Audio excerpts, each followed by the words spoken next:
In this video, we will talk about the friction, its origin, its types, and different other things. So, first of all, friction. What is friction? When a body comes in a contact with another body, or I can say when a body moves or tends to move over the surface of another body, then a force comes into play which acts parallel to the surface of the contact and opposes the relative motion. This opposing force is known as friction. Means that suppose this one is a surface and this is an object, and this object is moving in this direction, then a body is trying to move over the surface of the another body. Then what will happen if this force is capital F and it is moving with the some acceleration a, then another force will comes into play, and that force will be parallel to the surface of the contact. So another force will be acted in the opposite direction, and the it will be parallel to the surface of the contact and opposes the relative motion. Since the object was going in this direction, so this imaginary force will be acting in the opposite direction to oppose the motion, and it will be equal to small f. This opposing force is known as friction. So here small f is friction. Friction is denoted by small f only. So this one is known as friction. See, why friction is occurred? Because there are some hills and valleys on the surfaces. Not every surface is perfectly smooth. It is like this. There are some hills and valleys. The upward portion, this portion, this portion, this portion, this portion, these portions are known as hills. And the downward portions, these are known as valleys. So every surface have some hills and valleys, or I can say every surface has some cuts or grooves. Then what happens, this block will also have some grooves.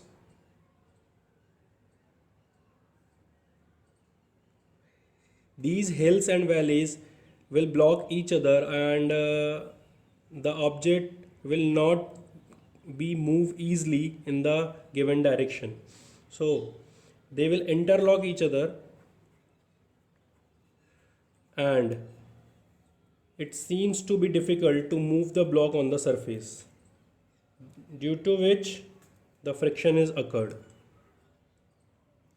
When one body is pulled over the another, this bond is break and the material is deformed and the new bonds are formed. The local deformation sends vibration waves into the bodies. These vibrations finally damps out and energy appears as heat. That's why the heat is generated during the friction. Hence, we can say a force is needed to start or maintain the motion when the friction is occurring. When there is no friction, then we don't need any force. But when there is friction, we need a force to keep it in motion, because in the opposite direction another force is acting. See what happens. Let there is a block and it is kept here. It has some mass m and a force F is applied from here, and for example I am taking it as it's applied force.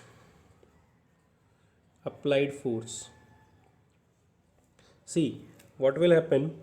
I am assuming that it needs 10 Newton force to move. Fine. So what will happen when I will apply this applied force and here frictional force. Fine. If 5 Newton force is applied, then what will happen? Friction force will be equal to 5 Newton. If 5 Newton force is applied in the horizontal direction, then friction force will be acting in the opposite direction by 5 Newton. This one is frictional force and this one is applied force capital F. If 9 Newton force is applied, then what will happen? Again 9 Newton frictional force will be applied in the opposite direction and box will remain at rest. If 9.99 Newton force is applied, then again the frictional force will be 9.99 Newton. If 10 Newton force is applied, then the object is again applying the 10 Newton frictional force in the opposite direction. When 11 Newton, or I can say 10.1 Newton force is applied, let it be 10.5 Newton force is applied, then frictional force will not be 10 Newton, it will be slightly decreased. Let it be 9.6 Newton. So now if I am increasing the force, suppose I am increasing it as, let it be 12.5 Newton, then what will happen? Again 9.6 Newton will be applied in the opposite direction. Means if we keep on increasing the applied force, the frictional force will not increase and it will be constant. So I can say that if I make a graph like this and I am taking it as, on this direction it is applied force, and on the y-axis it is frictional force, then how the graph will be? In the starting it is continuously increasing and in the directly proportional manner, and after some time what will happen? It will gain a maximum value. The maximum value was 10 Newton here and 10 Newton here, and then it will be decreased slightly and remains constant then. So there will be the straight line in this. So in the part I can mark it as O, A and B. In the part OA, what is happening? The object is at static position, so it is known as static friction. In the part OA, the object is at rest, so this portion is known as static friction. At point A, at point A, the friction is maximum, the static friction is maximum, so I can write it as limiting friction. Limiting friction is the maximum static friction. And what for the part AB? The object is in motion, so I can write it as kinetic friction. So AB part is kinetic friction. Okay, one more thing is there. Why the frictional force is decreased after going to a certain value? Because initially when the object was at rest, then there was the perfect interlocking of the hills and valleys, but once the object comes in motion, then these interlocking of hills and valleys are broken, and when the object is moving now, then there will be very less time for the proper interlocking. Hence there will be less interlocking as compared to the previous part, or I can say the frictional force will be decreased. That's why kinetic friction is less than limiting friction, or I can say limiting friction is the maximum friction. Maximum possible friction is the limiting friction. Limiting friction is nothing, it is the maximum value of the static friction also. So if static friction is denoted by Fs and kinetic friction is denoted by Fk, then what will be the notation of the limiting friction? It will be Fs max. So limiting friction is written as Fs max, static friction is Fs, and kinetic friction is Fk. The kinetic friction is constant, this one is constant value, and this one is directly proportional to the applied force. Directly proportional to the applied force.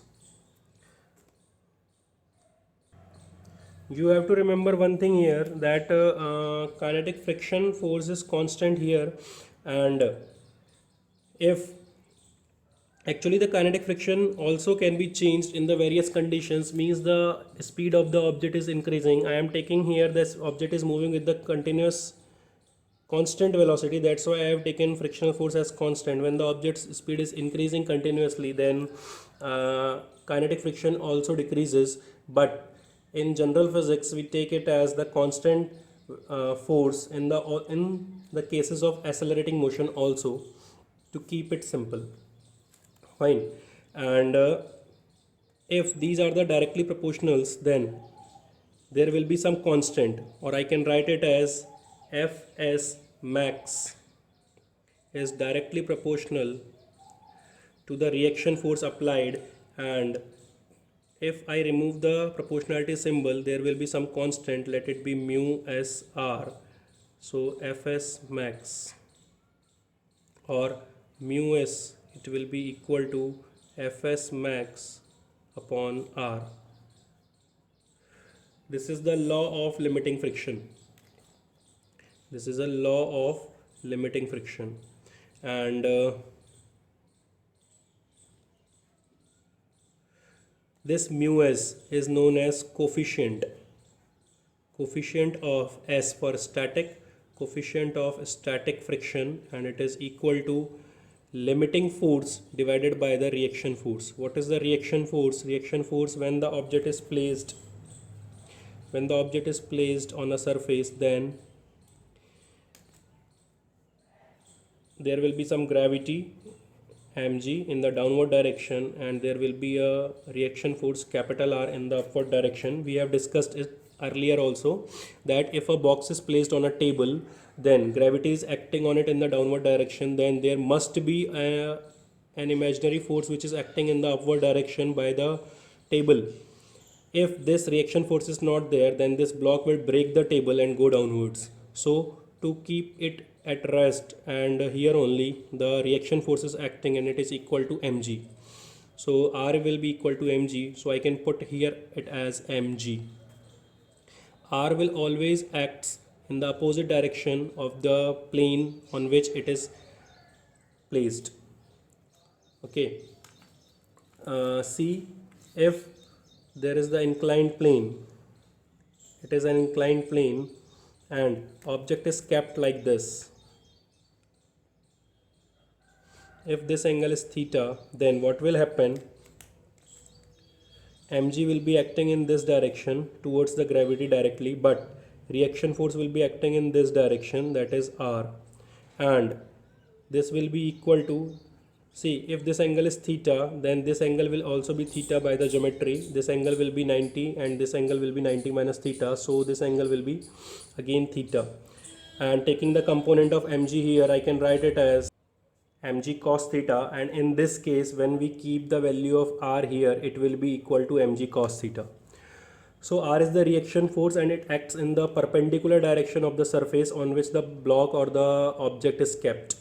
So this is the coefficient of static friction. Similarly, the coefficient of kinetic friction can be written as Fk, that is kinetic force, kinetic frictional force, and divided by R, that is reaction force, normal reaction force. In some books it is also denoted by capital N. You can use capital N or capital R. That is normal reaction force, and this is also the normal reaction force.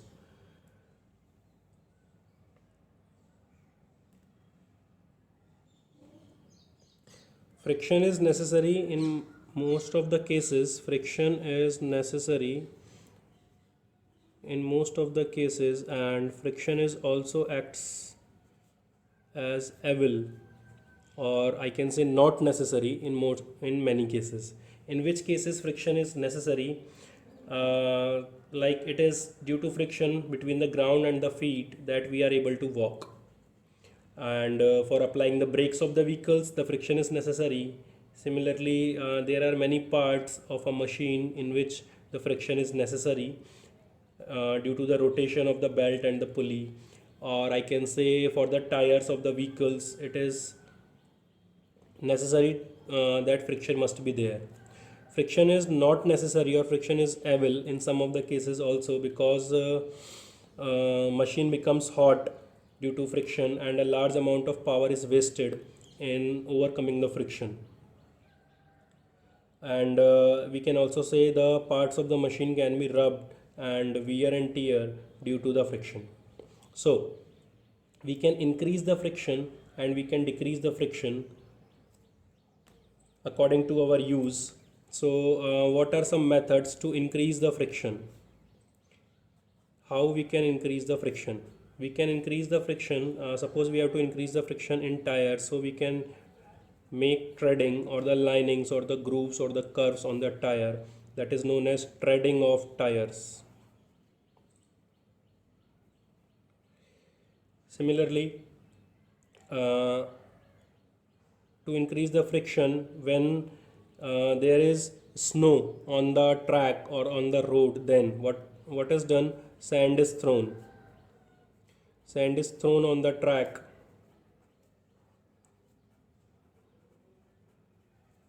covered with snow, to increase the friction. Or we can also say that on the slippery ground we also used to throw sand or something else, due to which we can increase the friction. For decreasing the friction, we can polish a surface, we can paint a surface, we can use lubrication, we can use ball bearings also. So these are the few methods to decrease the friction and to increase the friction. Next topic is angle of friction. What is angle of friction? Suppose a block is kept over here and a force P is applied to pull it. This is the force P, and it is applied to pull it. Then what will happen? There will be some frictional force in the opposite direction. Let this is be frictional force acting in this direction, and mg will act here, that is equal to W, weight of the object, and its reaction force due to this surface will act in the opposite direction, R. This is the reaction force. Then if I want to find the resultant of capital R and small f, then it will be in this direction by using the parallelogram law. This is the resultant of R and F, and this angle, let this angle be theta. So this theta angle is known as angle of friction. So what is theta? Theta is angle between resultant of R and F and R. So the angle between this one and this one is known as angle of friction. Fine. Okay, let it mark with some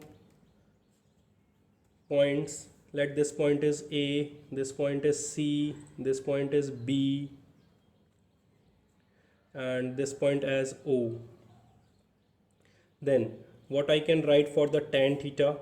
For tan theta, I can write it as tan theta is equals to CB upon OB. That is perpendicular for this theta, perpendicular, and this one was the base. So CB upon OB, or I can write it as CB is equal to OA. So it will be equal to OA upon OB. What is OA? OA is frictional force, and what is OB? OB is reaction force. And we also know that small f is equals to mu r. So I am writing it as mu r upon r equals to tan theta, or tan theta will be equal to mu. What is mu? Mu is the coefficient of friction, and what is theta here? Theta is the angle of friction. So I can say it that tan, or the tangent of angle of friction, is equal to the coefficient of friction.